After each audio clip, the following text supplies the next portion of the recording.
Hey, I'm CC Summers, and welcome back to the game where we get snakes out of people's boots and put them in our pants.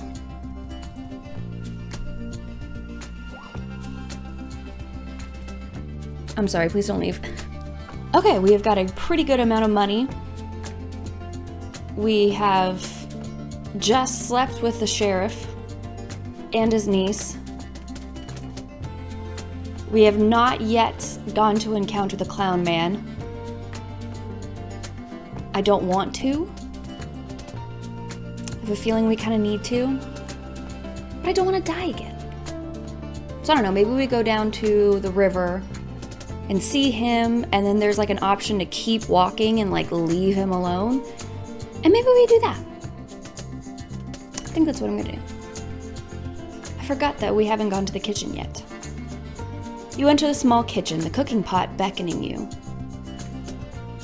Oh. Cool. Okay. I don't have anything to cook. Best cooking recipe book. That sounds horrible. Also sounds horrible. No salt? Is there no salt in the 1800s? The fuck is a boneberry? See, there's salt. Why are we not putting salt in our biscuits? What is a carnivorous berry? Can we give these to people? I wonder if we can like make a meal. Ew. I wonder if we can make a meal and give it to somebody.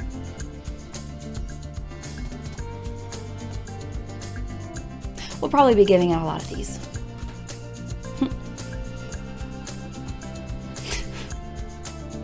These are some great berries. I love it. Love it, love it. Okay, well, we can make a shit ton of stuff, so I'm gonna see if I can scrounge up some ingredients and then see what we do with the food. Because I'm wondering, like, obviously we can eat it and get energy, right? But like, I wonder if we can like give it to people as a gift, and then they'll be like, oh my god, this is great. Let's be boyfriend and girlfriend, or girlfriend and girlfriend, or whatever. You step on something. Huh. You find a 100-piece coin. Nice. All right, I guess let's make our rounds, go talk to everybody, and then go see the clown man. Okay, nothing new here again.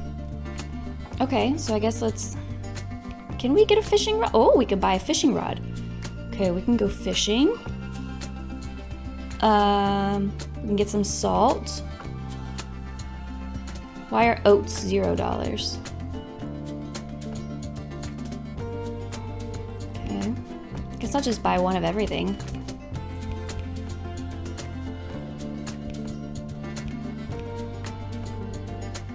Okay. We got a pretty good amount of stuff. Let's go cook. Domestic. Oh, I can make chili. All right, beans, ham, and pepper. Let's do it.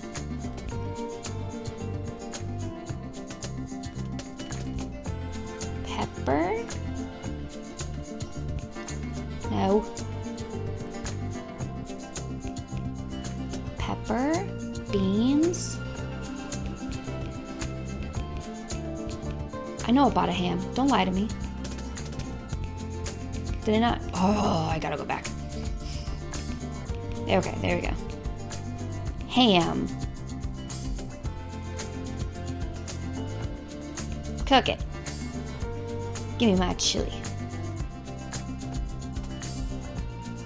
All right. Well, we have that now. All right, let's go check on Crazy Eyes. Jack, the scary drunk man. Love it. Let's talk to Magnolia. Hey, I slept with your uncle. Hope you don't mind.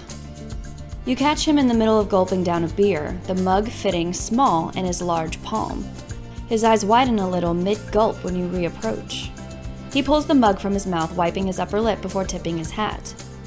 Thought I scared you off. You did. I don't know why I'm back. His words are kinder, less intimidating than before.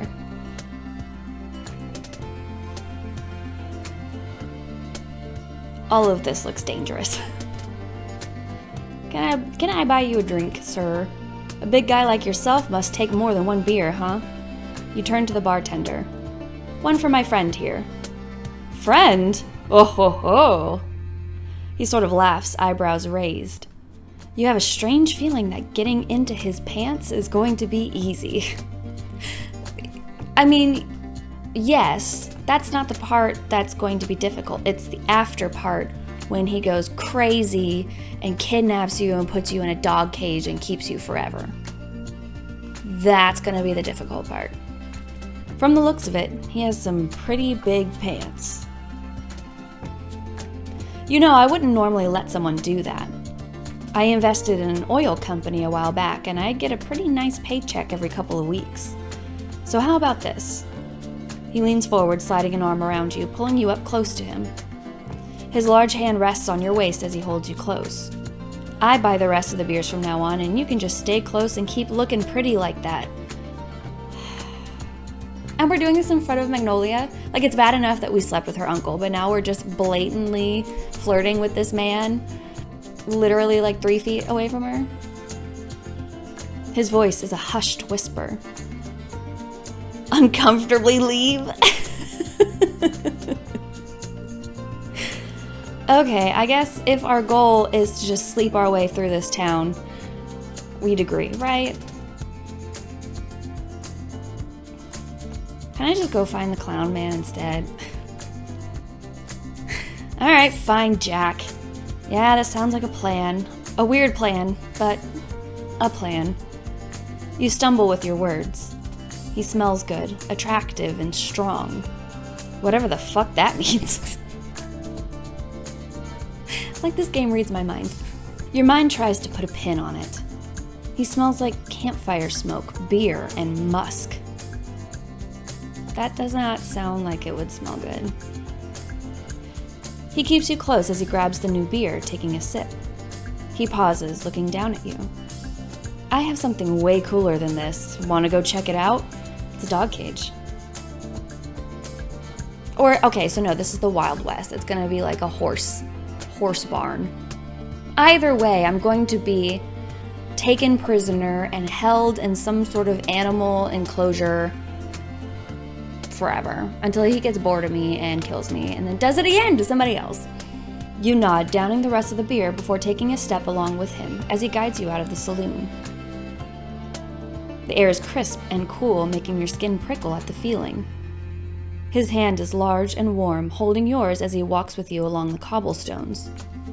Honestly, you aren't sure how you'd feel traveling alone at this time of night, but he's so big it's hard to feel afraid. Sorry, it's a bit of a walk. He pauses, looking at you. His eyes are kind, a soft smile on his face as he bends, his arms winding around you. Hey!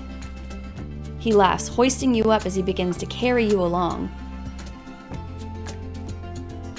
It's begun. He smirks, raising his brows at you. What? I'm supposed to be the reason you can't walk, not the travel to my camping site. You push against his chest playfully, cheeks burning with embarrassment. Shut up. You laugh, hiding your face. Well, aren't you just the cutest little thing? His voice is cheerful, infectious with its bubbly nature as he travels through the woods near the exit of town. So, are we gonna meet up with the clown man? Are me and clown man just gonna meet each other again? I don't feel good about this. Such a long walk. You do this every day? You find yourself curious, looking around as he carries you. Oh yeah, it's not too bad. The only thing I'd be a little scared about if I were you is the woods. Oh, really? You never thought about it like that before. Yeah, there's a disgusting creature out here. Likes to prey on little things like you.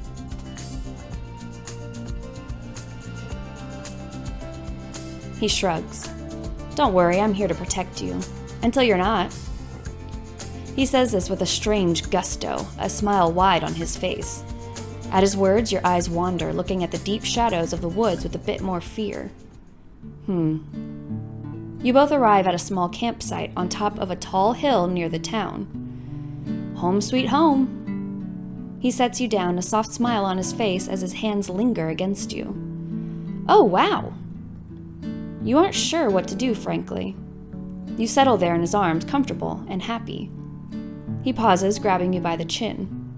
He's timid, as if thinking quite hard about his actions. It looks strange on him, this serious, thinking expression. He leans in, lips brushing against yours. Your face grows warm, and you reach up, holding his between your two palms. He kisses you softly, tender. It's strangely kind. Can't trick me, Jack. Can't do it. I'm not gonna get sucked into your shenanigans. He stops to speak, lips brushing against yours as each word passes. You don't know how bad. Oh, God.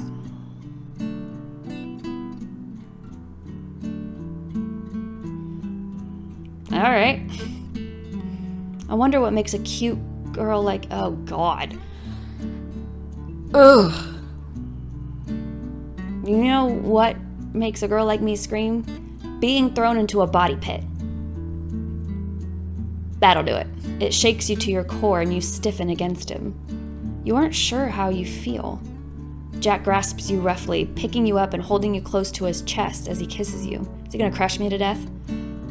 Oh, God. He's gonna crush me to death. Oh, God. You wrap your arms over his shoulders. Oh, God. Oh, God. Okay. Be right back. You look scared. I think it suits you. Yep, that's the Jack I know.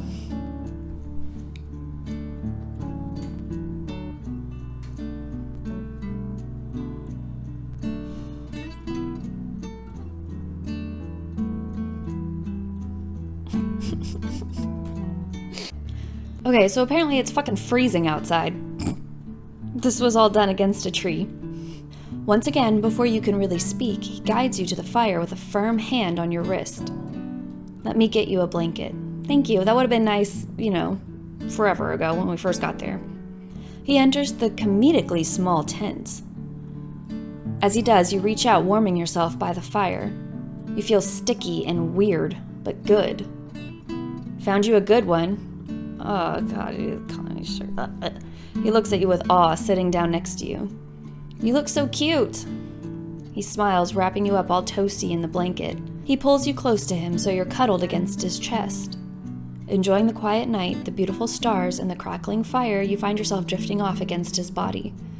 It's so tender, so sweet. I'm sure all the people he threw into the body pit were also tender and sweet.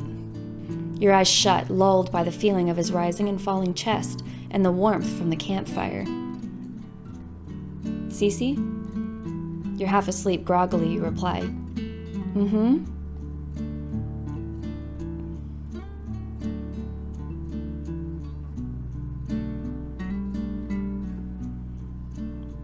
Cool, so now him and Dijon are gonna do a fight to the death.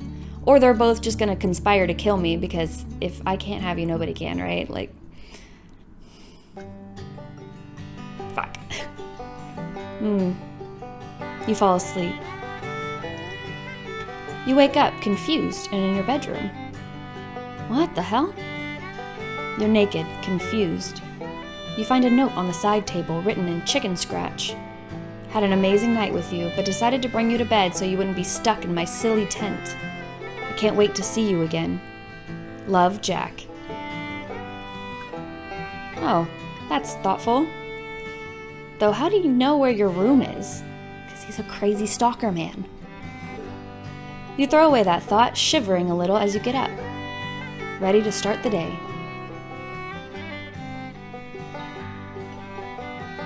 Okay. Back out. Do the rounds. Let's go check in on the sheriff. Ooh! Oh, it's that man who saw us naked. You enter the sheriff's office, but something is different. There's a man standing to the usual sheriff's left, unfamiliar to you. You approach the two and the sheriff's eyes perk up. Oh, Cece, this is Florence, an officer from another town. Hello, Florence, we've been acquainted. He comes on weekends to help out. Your attention turns to the younger man, probably in his late 20s. Hello there, it's nice to officially meet you. You can call me Officer Florence. That's weird. Of course, it's nice to meet you too. He smiles a bit awkwardly at that. One thing you notice is this man's strong foreign accent. You give them both a nod before turning and heading back to the door. Let's talk to Jed, I guess. He gives you a gruff nod, acknowledging your presence. He seems happy. Alright, Officer Florence. You approach the two men, though one is in your sights. The usual officer doesn't seem to be paying much attention. His gaze is at the floor. The unfamiliar one, however, seems to be giving you his full attention, brows slightly raised as his blue eyes stare into your soul. I don't want to flirt with him right in front of Jed, like, damn. Where are you from, homie? Sorry if this is forward, but I'm a bit curious where you come from. I remember the officer mentioning Little Rock, but I don't remember people from there having fancy accents like yours. His lips widen a little into a soft smile, as if it isn't that common for him to hear. France, despite my name. I'm from a small town there. You don't quite understand what he means regarding his name, but otherwise it makes sense. Oh, I've never met someone from France before. Have you been living here long? You try your best to make good conversation, curious about him. In the States or in Little Rock? He laughs softly, adjusting himself so his hands are on his hips, his head turned a little as he looks at you. In Little Rock, maybe 4 years. He shrugs, eyes focused on yours as he speaks. It really draws you in. He parts his lips to speak, but before he's able, someone bursts through the door. There's been a murder! Oh no, Magnolia! Officer, I need some help, please. She looks worried, eyes wide and big, pretty red lips trembling as Jed's head pops up in alert. Magnolia! Jed sits up straighter, adjusting his vest as he looks at her, a careful softness to his expression. What's the trouble with you, sweetheart? Florence peels his eyes away from you, straightening up and letting his hands fall to his sides. Well, sir, my room's been broken into at the saloon. I wasn't sure what to do. She settles awkwardly. I assumed it was one of my patrons, but I've never shown them to my boudoir before. Her eyes wander from the floor back up, dancing between you, Officer Florence, and Sheriff Jed. Some jewelry was stolen and a couple other things. If you'd like to go look, I haven't touched anything since I got home. Jed reaches out, patting Florence's shoulder. With an understanding nod, Florence nudges you. Then he walks out, following Magnolia as he stops in the doorway. Are you coming? At first, you think he's referring to Jed, at least until you meet his stare. Oh! You follow quick, almost delighted for the invite. Why would I be going? I'm not an officer. What's Jed gonna do? He's just gonna stand there and be like, alright, have fun investigating that. I'm just gonna stand here. Take care of my niece. It seems he trusts you enough for something like this, huh? Which is weird, he doesn't know me. You both follow Magnolia through Summer Fair Town Square. She has a bit of a nervous pep to her step, that you can tell much. For a moment, you wonder what Florence picks up on. You look at his expression, cold and straight. And then you both enter the saloon. Following Magnolia, you both head up along a side staircase. She bites her lip, letting out a small, nervous laugh as her eyes move from the floor to you. Her embarrassment is a little obvious. Up the stairs and down the hallway are a couple of rooms. She unlocks and opens one with a large skeleton key. You both enter Magnolia's room, the smell of perfume the first thing you notice. What is this? Is that just a petticoat? That's not a veil, right? That's just a petticoat? Right. The room is currently in a chaotic state, and part of you wonders what it looks like normally. Mind the mess. It's as if she read your mind. So about what time were you gone, ma'am? Florence parts from your side, beginning to walk around the room. I was gone about 8 p.m. yesterday to about 6 a.m. this morning. She holds herself in her arms. Florence nods in response as he peers around. Cece, can you ask her some questions for me while I look around? I guess. What do I look like, man? You gonna pay me for this, for doing your damn job? He offers you a small leather-bound notebook and what seems to be a nub of a pencil. I mean, you better pay me, homie. All right. Sure. Why not? You take the notebook from him and the small pencil. You sit up a little, adjusting yourself before turning and looking at Magnolia. You aren't quite sure what to ask her first. What exactly was stolen? So what exactly was taken? You look around, biting your lip at the mess. I had a jewelry box at my vanity. It was all vintage, my mother's. She sighs softly, clearly a bit distraught about losing something so dear to her. Whoever came stole the box as well, just took the whole thing and ran off. Along with that, I'm missing some more, personal garments. She looks away with a small, light-hearted laugh. Your face turns a little red at the thought of what she means. You scribble down some notes against the rough pages. Has this happened before? Has anything like this happened to you before? Her brows knit together as she looks at you. I mean, not to this degree. A month or so ago, someone broke in through my window. Did you report it? She looks a little uneasy before laughing. No, I know I should have, but whoever it was didn't take much. She sways a little, looking from you back to Florence, who is currently poking around nearby the window. Much? Her head snaps back to you before she laughs. Just one of my scarves, nothing too special. It was red with polka dots. It was on my nightstand before that incident.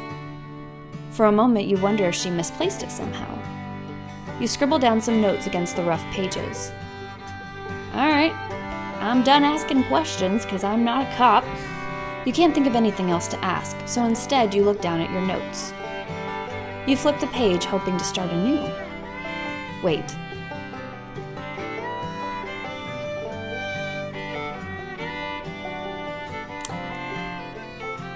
Well, that doesn't look good. You stare at the strange script on the pages, heart thumping.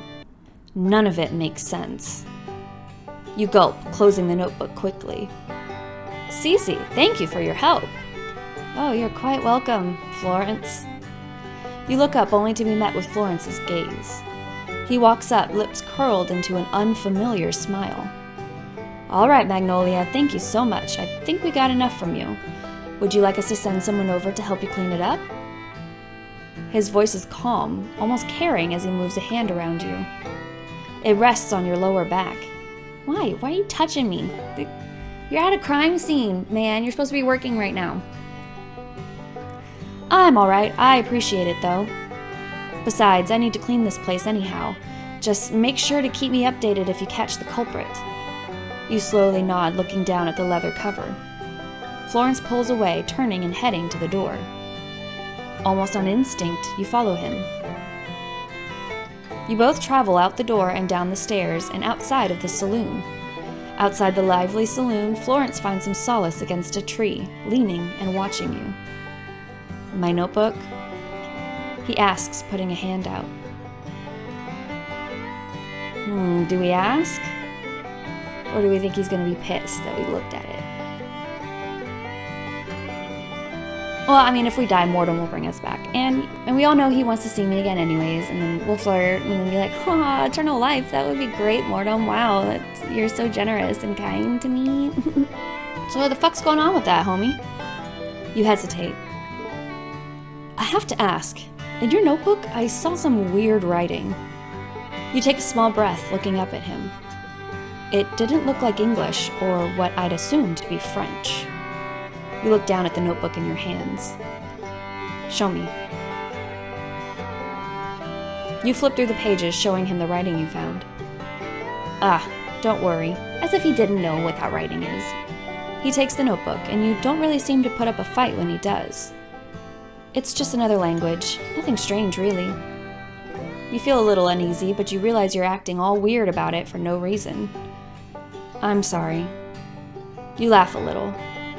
Don't worry about it, Cece. I understand foreign things can be a little scary, huh? I mean, there's a difference, though, between a foreign thing being a little scary and crazy cult alien language being scary. By the look on your face, you can tell he notices his joke went over your head. Sorry, scratch that. Is he trying to flirt with you? No shit! You find yourself a little puzzled. So, hate to ask, but do you have a gun? Pardon? You're a little confused by his question. I don't. I don't like all this. All of these rumors I've been hearing, and I don't like the idea of you going around unprotected. Especially if I'm not there to help you. You watch as he pulls something from his holster. It's a gun. Small and silver. Must be cleaned regularly or something. I want you to take this. Your eyes widen. Maybe we can go back to the clown man and shoot him in his dumb clown face. But isn't that yours? I have another. This is my spare. You take it. Sure! Thanks, homie! You reach out, taking the gun. The metal feels strange and heavy in your hands. I'm assuming you don't have a holster. He looks at the way you hold it, brows pushed and serious. I'd offer to get you one, but he seems to get an idea. Take mine. What? Before you can really stop him, he walks up, undoing his holster around his hip. Wait. He moves, hands guiding the belt around your hips.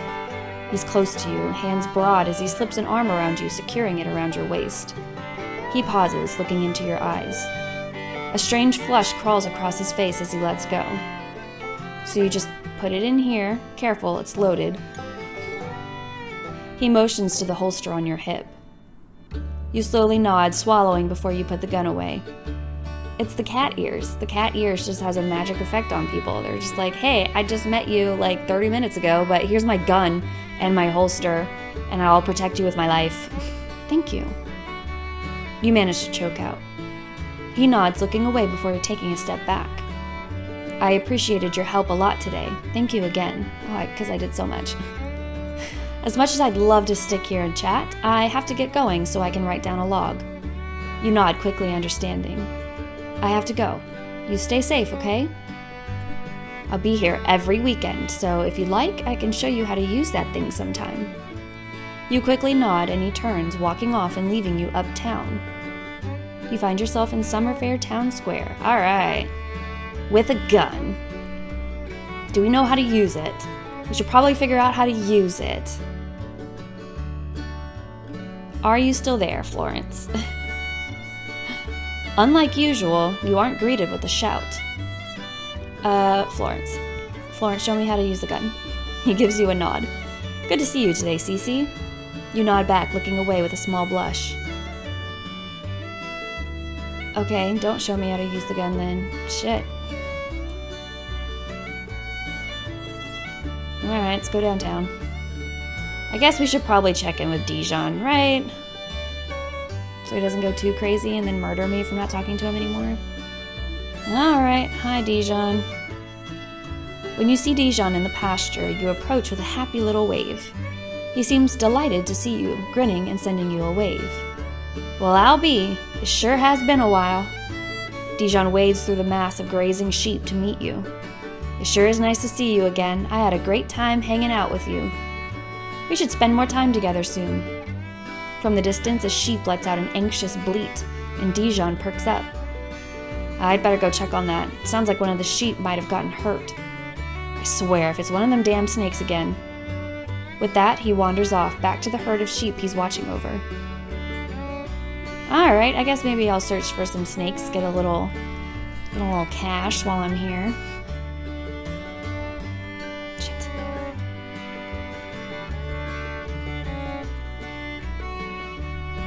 Shit.